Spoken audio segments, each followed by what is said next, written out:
মানুষ এখন জ্ঞান না থাকার কারণে হোক বা রুচি খারাপ হয়ে যাওয়ার কারণে হোক কিছু কিছু এমন কাজ করে এবং কাজটা করার পর আবার হুজ্জতি করে বলে যে এটা আমি খুব ভালো কাজ করলাম।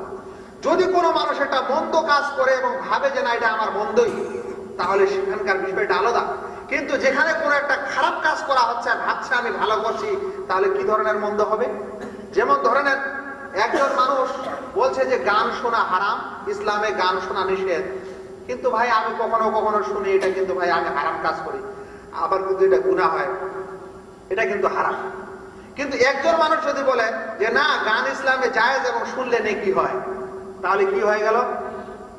ইসলাম থেকে বেরিয়ে যায়। কারণ এমন এক কাজ যেটা গর্জিত সেটাকে সে হালাল মনে করছে, যে কাজ হারাম সেই কাজটাকে সে হালাল মনে করছে।